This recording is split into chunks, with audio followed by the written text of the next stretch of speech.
काल दूध संघाच्या जमिनीच्या विक्रीच्या संबंधाने काही ठराविक लोकांनी माजी खासदारांच्या नेतृत्वाच्या माध्यमातून एक मोर्चा काढला होता आणि या मोर्चामध्ये दूध संघाच्या जमिनीच्या विक्रीचा प्रश्न त्यांनी त्या ठिकाणी उपस्थित केला होता। वास्तविक जे कोणी मोर्चात होते त्यांचं 1 लिटर दूध तरी आहे का मला माहित नाही आणि त्याचबरोबर दूध संघाच्या संबंधित असणारा एकही सभासद त्या ठिकाणी उपस्थित नव्हता। कुठलीही सहकारी संस्था असते ती त्या सभासदांची असते हे मला वाटतं माजी खासदारांना माहीत नसावं आणि ते सभासद त्या संस्थेच्या संदर्भातला कुठलाही निर्णय घेत असतात। जनरल बॉडी होत असते, जनरल बॉडीमध्ये निर्णय होतो, संचालक मंडळामध्ये त्या ठिकाणी निर्णय होतो आणि त्याप्रमाणे सर्व निर्णय त्या ठिकाणी गरजेच्या असणाऱ्या शासनाची परवानगी घेऊन दूध संघातील काही जमीन त्या ठिकाणी विक्रीला काढलेली आहे। दूध संघ विक्रीला काढलेला नाही आणि हा दूध संघ सहकारी तत्वावर आहे तो जिवंत ठेवावा म्हणून त्या ठिकाणी रामराजे असतील, मी असेल, दूध संघाचे आत्ताचे चेअरमन, त्याच्या आधी झालेले चेअरमन, हे सर्वांनीच नेहमीच प्रयत्न केले की असलेली सहकारी संस्थाही काही झालं तरी जिवंत राहिली पाहिजे। तुम्हाला माहिती करता सांगतो, आज संपूर्ण सातारा जिल्ह्याचा महाराष्ट्राचा विचार केला तर सहकारी तत्वावर चाललेले दूध संघ किती आज जिवंत आहे तर मला वाटतं साताऱ्याचा जर विचार केला तर फक्त 3 त्या ठिकाणी असतील। बाकी सर्वच्या सर्व दूध संघ, अगदी सातारा तालुका दूध संघ असेल, खंडाळा तालुका असेल, हे सर्व अवसायात गेलेले आहेत, पण आपण फलटण तालुका दूध संघ हा त्या ठिकाणी जिवंतच ठेवलेला आहे आणि जिवंतच ठेवून त्या ठिकाणी हा कार्यक्षम पद्धतीने काम कसा करेल अशा दृष्टिकोनातून विचार करून आपण त्या ठिकाणी काम करत आहोत। आत्ताचे चेअरमन श्री धनंजय पवार आणि त्यांचे सहकारी त्या ठिकाणी काम करत आहेत। या ठिकाणी मला एक गोष्ट मुद्दाम आपल्याला सर्वांना सांगायची आहे, कारण माजी खासदारांनी बरेच त्या ठिकाणी आखरीचे तारे तोडले, बेछूट काही आरोप केले आणि त्या आरोपांना कुठंतरी उत्तर देणं आवश्यक आहे। त्याचं प्रामुख्याने कारण असे की सारखंच एकच गोष्ट सातत्याने खोटी बोलल्यावरती खरी वाटायला लागते आणि आजकाल आपल्याला हे सर्वांना कल्पना आहे काय परिस्थिती आहे। वास्तविक त्यांनी जे आरोप केले ते स्वतःवर करत होते का असा मला त्या ठिकाणी शंका येते। आम्ही कधी कुठलीही चालू असलेली संस्था त्या ठिकाणी ताब्यातच घेतली नाही। श्रीराम सहकारी साखर कारखाना हा पूर्णपणे बंद झाल्यावरती तो चालत नाही त्यावेळेला तो त्या ठिकाणी कुठलीही निवडणूक न होता त्या ठिकाणी ताब्यात आला आणि चेअरमन झालो, म्हणजे कारखाना बंद होता, हा कारखाना चालतच नाही आणि त्यावेळेला कैलासवासी हनुमंतराव पवार नव्हते। हा बंद अवस्थेत असलेला कारखाना हा ताब्यात घेतला, त्या ठिकाणी रामराजेंच्या प्रयत्नातून त्यावेळेला त्या ठिकाणी आदरणीय पवार साहेबांचं त्या ठिकाणी सहकार्य लाभलं आणि या सर्वांच्या माध्यमातून हा कारखाना आज सुस्थितीत पूर्णपणे निष्कर्षित त्या ठिकाणी झालेला आपल्याला दिसत आहे। आपण मदतीला त्या ठिकाणी जवारची सुद्धा मदत घेतली आणि या सगळ्याच्या माध्यमातून तो बाहेर काढला। उद्देश एकच होता की ह्या भागातील शेतकऱ्यांना त्या ठिकाणी त्यांच्या ऊसाला योग्य दर मिळावा, कामगारांना वेळेवरती पगार मिळावा आणि सहकारी तत्वावर असलेली ही संस्था सहकारीच राहावी एवढाच त्या ठिकाणी विचार होता। आणि मी ह्यामध्ये आणखी मुद्दाम आपल्याला सांगू इच्छितो की आम्हाला सुद्धा त्या ठिकाणी अनेक मंडळींनी अनेक सल्ले दिले, त्यामध्ये हा कारखाना चालणं अशक्य आहे, हा अवसायनात काढा आणि नंतर तुम्ही घ्या आणि तो खाजगी स्वरूपात चालवा अशा प्रकारचा सुद्धा सल्ला होता। तो रामराजांनी हा सल्ला डावलला, त्यांनी स्पष्ट सांगितलं की हा मालोजी राजांनी शिवाजीराजांनी काढलेला कारखाना आहे, हा सहकारी आहे, तो सहकारीच राहणार, तो कधीही तो खाजगी होणार नाही आणि काही झालं तरी सहकारी म्हणूनच आपण चालवायचा आणि त्या दृष्टिकोनातून जे प्रयत्न झाले सुदैवाने त्या प्रयत्नांना यश मिळालं आणि हा बंद असलेला कारखाना आज त्यावेळेला सुस्थितीत चालतोय। 2500 आपण म्हणत होतो, 1800 सुद्धा त्या ठिकाणी क्रशिंग होत नव्हतं, आज 5000, पुढच्या 2 वर्षात 10,000 आम्ही त्याची क्रशिंग कॅपॅसिटी वाढवत आहोत। हे सगळे एका बाजूला, दुसऱ्या बाजूला साखरवाडीचा त्या ठिकाणी उल्लेख झाला. महान नेते प्रल्हाद पाटील देखील उपस्थित होते. मला त्यांना एकच प्रश्न विचारायचा आहे, तुम्ही हा कारखाना किती रुपयाला विकत घेतला ते सांगा, नंतर दत्त इंडियाचं नाव काढा. तुम्ही किती रुपयाला कारखाना घेतला होता, तुम्ही किती पैसे या कारखान्यात टाकले होते. हा पुन्हा बंद पडलेला कारखाना संपूर्ण अख्ख्या सीझनचा शेतकऱ्यांचा रुपया दिला नव्हता. कारखान्यामध्ये कामगार असलेल्यांचा एक पगार दिला नव्हता. त्या ठिकाणी प्रॉव्हिडंट फंडची रक्कम आजही भरलेली नाही. आणि अशा अत्यंत वाईट आर्थिक परिस्थितीत गर्तेत असलेला हा कारखाना त्या ठिकाणी दत्त इंडियाच्या माध्यमातून रामरायांच्या प्रयत्नांमधून आज त्या ठिकाणी एका वेगळ्या पद्धतीतून चांगल्या गाळप क्षमतेतून इथेनॉलचा प्लांट झालाय, कोजेनचा प्लांट झालाय आणि त्या ठिकाणी एक वेगळ्या प्रकारे काम करत असताना आपल्याला दिसत आहे. शेवटी हे सगळी कशासाठी संस्था आहेत? शेतकऱ्यांना त्या ठिकाणी उसाला पैसे देण्यासाठी आहेत, कामगारांना योग्य वेळी पगार देण्यासाठी आहेत. आणि हे जर होत असलं तर ह्यांच्या पोटात का दुखते तेच मला समजत. 2 अडचणीत असलेल्या संस्था या ठिकाणी योग्य पद्धतीने चालल्या. अहो, मालोजीराजे बँक विकायला काय बँक कुठली विकली जाते का? मालोजीराजे बँकेचा मी चेअरमन आहे, हे त्यांना एका वेळेला माहीत नसेल. तज्ज्ञ लोकांच्या मदतीने आपण ही बँक चालवतोय म्हणजे काय बँक आपण विकत नाही. त्या ठिकाणी तज्ज्ञ लोकांच्या सल्ल्याने आज पूर्णपणे सुव्यवस्थित आपण बँक आहे. रिझर्व्ह बँकेची सर्व बंधनं त्या ठिकाणी बंधनमुक्त झालेलं बँक ही आहे आणि या सुस्थितीत फायद्यामध्ये नफ्यामध्ये आलेली बँक आहे. काही बेछूट आरोप करायचे हे माजी खासदारांना ह्याच्या पलीकडे काय येतं असं मला वाटत. आणि दूध संघ आम्ही चालवणार, तुम्हाला स्वराज चालवता या आला नाही आणि तुम्ही कुठं दूध संघ चालवण्याच्या भाषा करताय. त्या कुटेला विकला, कुटेची काय परिस्थिती झाली आता मी काय ह्या ठिकाणी सांगत नाही. त्याला मला वाटतं वेगळी पत्रकार परिषद आपल्याला घ्यावी लागेल. तुम्हाला संस्था एक चालवता आली नाही, तुम्हाला ती विकावी लागली, तुम्ही कशाला भाषा करताय? अहो, ज्या ठिकाणी महानंदाच अडचणीत आली आणि महानंदा अडचणीत आल्यामुळे अनेक दूध संघ अडचणीत आले, पण त्या अडचणीतून आपण मार्ग काढत पुढे चाललेलो आहोत.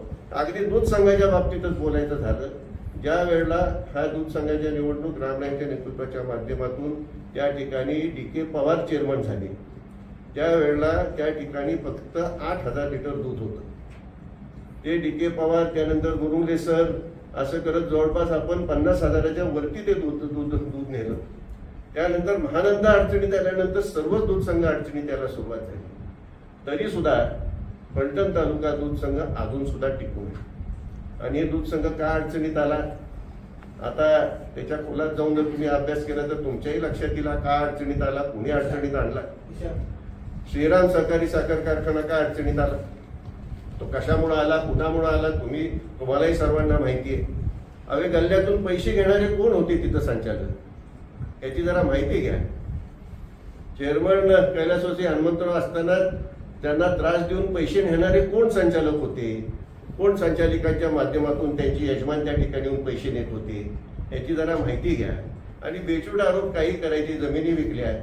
तुम्हाला माहिती करता सांगतो, फलटण तालुक्यामध्ये महाराज साहेबांनी जे काही दान दिलं ते दिलंच, परंतु रामराजे आणि मी सुद्धा शिवाजीराजे असताना जवळपास 25 एकर जमीन ITI, डायट आणि क्रीडा संकुलाला दिलेली आहे मोफत. आम्ही देणारे आहोत, घेणारे नाही.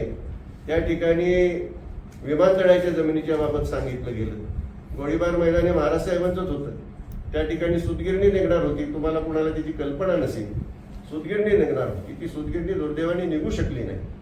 परंतु त्या ठिकाणी ती त्यांची स्वतःची जमीन होती, त्याची काय करायचं काय नाही करायचं हा त्यांचा विषय होता.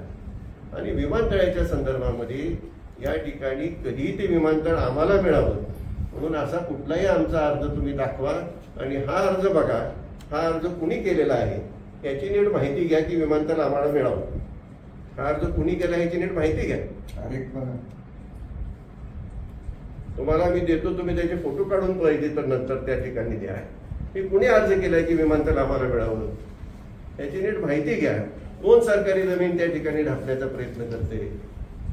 नाईकबामवाडीला MIDC कुणी नेली, कशासाठी नेली, कुणाच्या जमिनी MIDC मध्ये जाणार आहेत आणि त्यामुळे पैसे मिळणार आहेत, कुणाला मिळणार आहेत, या सर्वांची जर माहिती घेतली तर तुमच्या लक्षात येईल हे सगळं स्वतःसाठी स्वार्थासाठी चालेल. या ठिकाणी बेछूट आरोप करणं फार सोपं आहे, पण आपण काय करतोय हे कुणालाच काय माहित नाही असं काही नाहीये.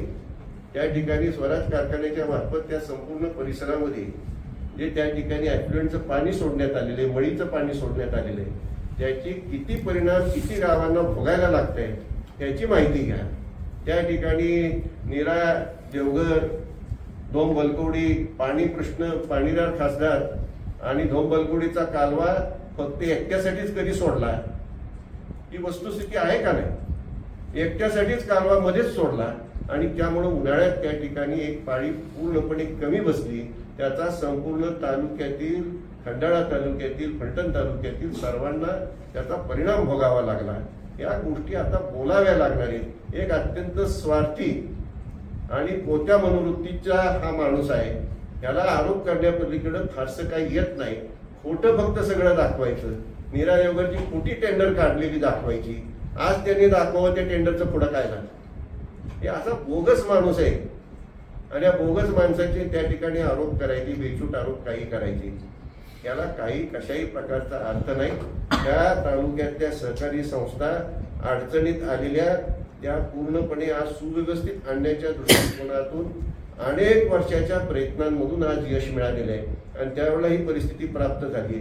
आज कुणीही म्हणू शकत नाही की फलटण तालुक्यातला साखर कारखानदारी या अडचणीत आहे. कुणीही म्हणू शकत नाही फलटण तालुक्यातली दूध व्यवसाय अडचणीत आहे. आज फलटण तालुक्यात 2 लाखाच्या वरती दुधाचं संकलन होत आहे.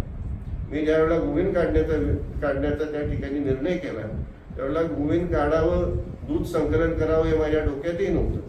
विधानसभेची निवडणूक झाली आणि काही शेतकरी नावच घेतो या ठिकाणी. बाळासाहेब खलाटे माझ्याकडे कॅन घेऊन आले दुधाची आणि म्हटली याची विल्हेवाट लावा, आमचं दूध हे कोणी घेत नाही.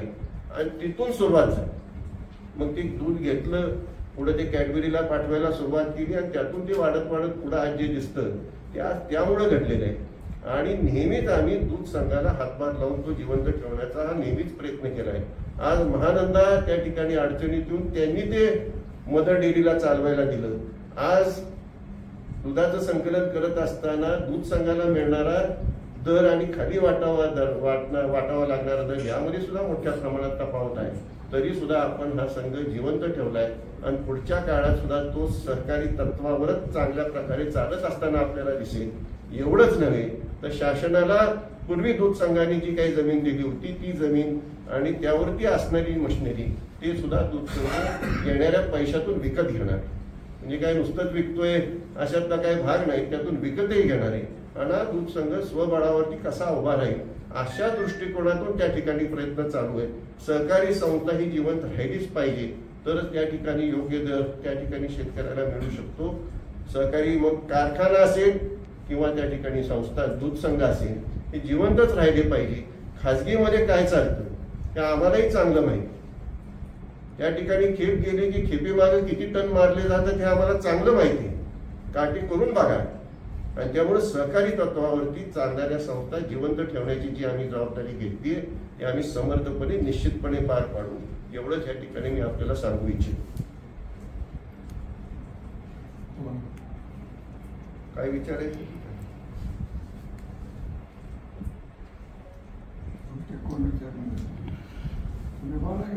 काय झालं तुमच्या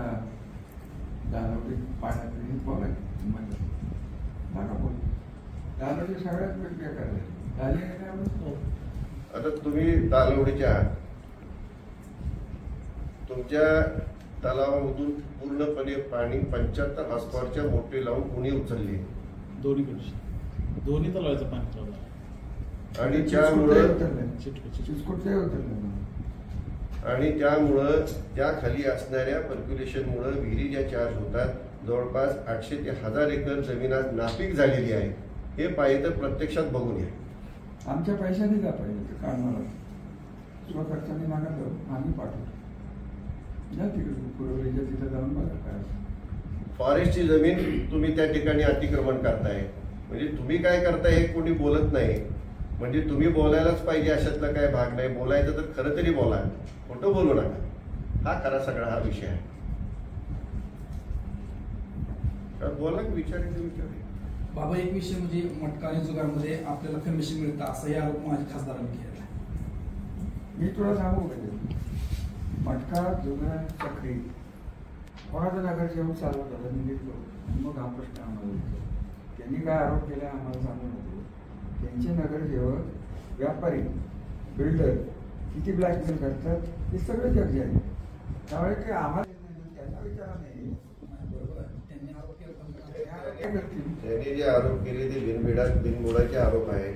वास्तविक आत्ताच झालेल्या लोकसभेच्या निवडणुकीमध्ये जे कार्यकर्ते आमच्या बरोबर असतील त्या कार्यकर्त्यांवरती खोट्या नाट्या केसेस घालून त्या ठिकाणी आपल्याकडे कशी वळवता येतील अशा प्रकारचे प्रयत्न त्या ठिकाणी झालेले आपल्याला दिसून येतात. आणि ते तुम्हालाही बहुतेकांना माहिती असेल. आणि मटका जुगार चक्री गेल्या 30 वर्षापासून आम्ही राजकारणामध्ये आहे आणि कधी असल्या कुठल्याही अशा प्रकारच्या गैरधंद्याला आम्ही कधी प्रोत्साहन दिले कधी प्रोत्साहन ते बोलणार नाहीत. मीच बोलतो. त्यांच्याबरोबर शेजारी बसलेले साखरवाडी कारखान्याचे माजी चेअरमन हे पोलिसांचे खबरे होते एकीकडे. आणि त्यांनी काय काय केले, चंदन चोरी, अमुक चोरी, तमुक चोरी, हे आम्हाला माहिती आहे. म्हणजे हे बोलतात म्हणून मी बोलणार नाही. मी साखरवाडीवर वेगळं बोलेन, मीरादेवबरोबर वेगळं बोलेन. त्यांची सुरुवात आहे.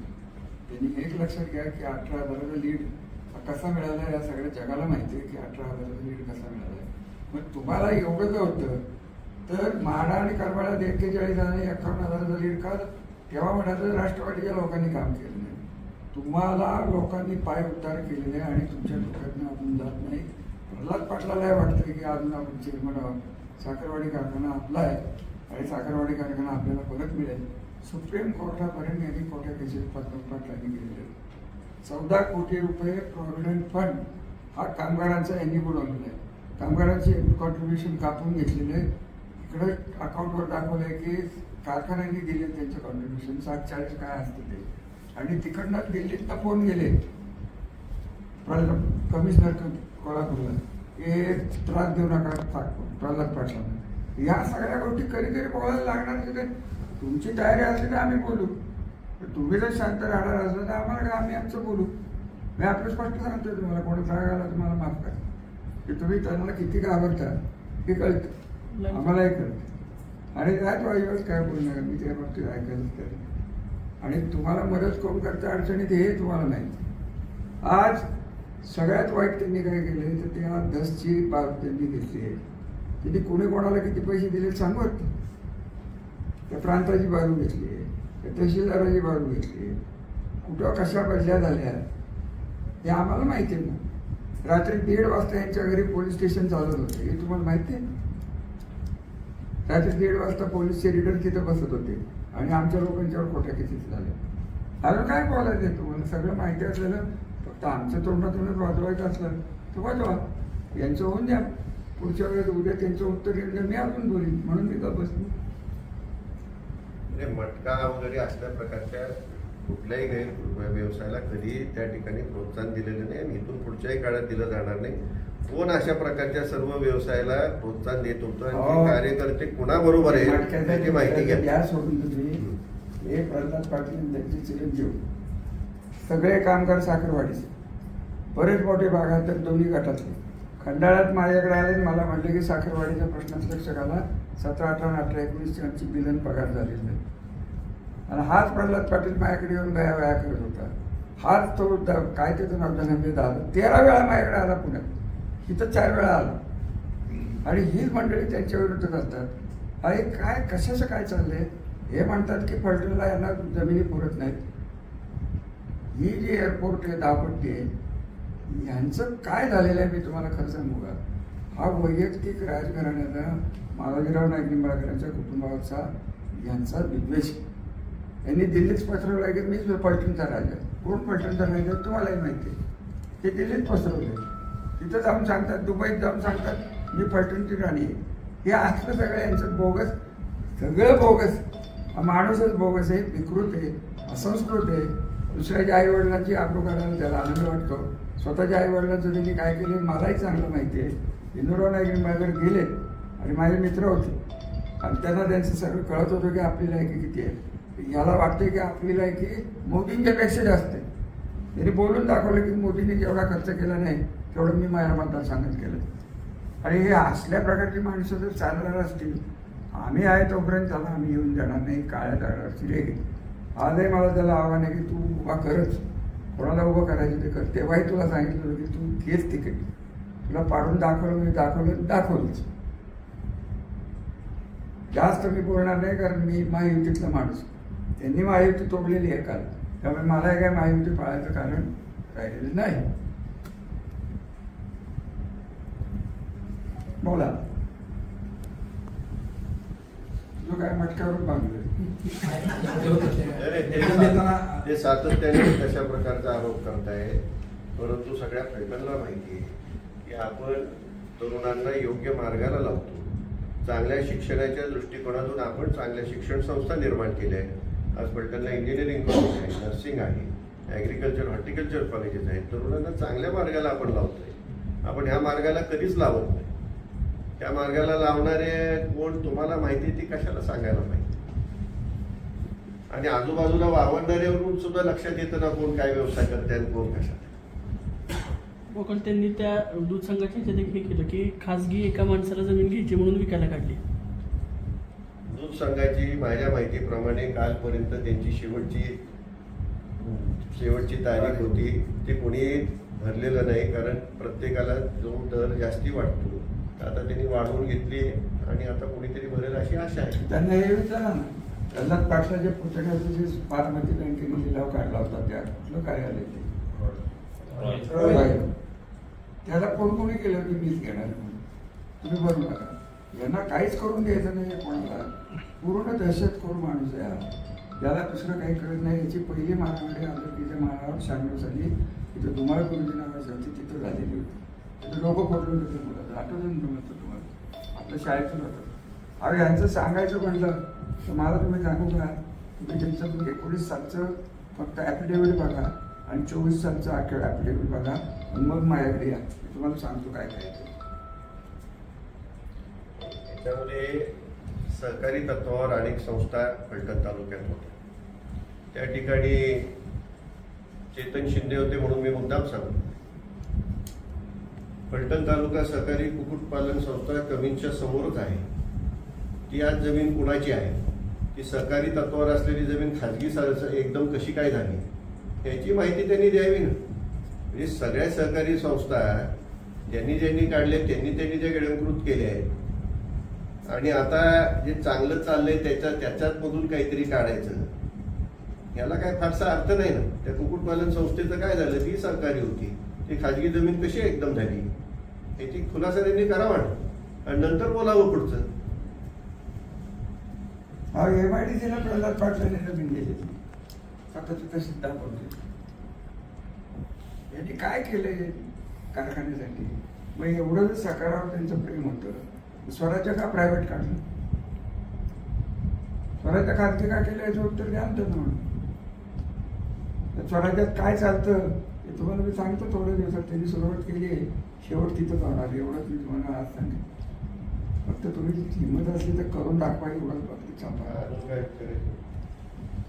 त्याचं असं एक म्हणणं होतं की तुम्ही दूध डेअरी चालवाय कॅपेबल नसाल तर 2.5 कोटी आम्ही भरतो, मला आमच्या ताब्यात आहे.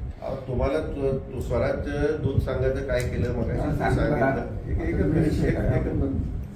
स्वराज त्यांनी जो दूधचा कारखाना होता तो त्यांना का विकावा लागला? त्यांना जर चांगला चालवता येत होता तर तुमचा एवढा चांगला असलेला तुम्ही विकताय, तुम्ही कशाला दुसऱ्याचं सांगा? 400 कोटी रुपयाचा लोड होता स्वराज्य डेअरीवर. त्या कुठे का कोण त्याला गंडावला. आणि जे सभासद असतील ते सांगतील ना. तुमचा संबंधच काय? तुम्ही ना सभासद ना तुमचा काही संबंध, ना 1 लिटर दूध. तुमचा या व्यवसायाची आणि त्या संस्थेचा संबंध काय? जे सभासद आहेत ते ठरवतील ना त्या संस्थेचं काय करायचं. सभासद मालक आहेत, अख्खा काही तालुका मालक असतो का? सभासद मालक आहेत. तुम्हाला तर वाटत असेल की आम्ही ते दूध डेअरीच्या जमिनीत इंटरेस्ट घेतोय, जेव्हा लिहिला निघेल तेव्हा यांनी पराभव चालूच आहे केलेलं. कुणी घ्यावं नाही, कुठे ओपन आहे. ते काय कोणासाठी काय काढलेलं नाहीये. आणि स्वराज्याच्या जमिनीचं कसं होतं डेअरीचं हे आम्हालाही माहिती आहे. ते चालवायला त्यांना आलं नाही, ते दुसरे कशाला बोलायचं. कुठे तर काय केलं बघितलं ना, गेला हत्ती. या हत्ती माणसे ही जर फलटण तालुक्याला चालणार असते तर मग अजून काही विचारायचे विचार. त्यांचा जो आरोप आहे तुम्ही दूध संघ द्या, आम्ही चालवतो. आता तुमच्याकडे होता की तुम्ही जर नाही चालवायला जमलं ना, तुम्ही विकला, तुम्ही कशाला पुढच्या का पाठवताय? तुमचं जे काय आहे ते चालवा नीट. तुमच्या वेळी याकडे दादा सुद्धा किती बिलं किती आता सप्लायचे एक कसं ते करणार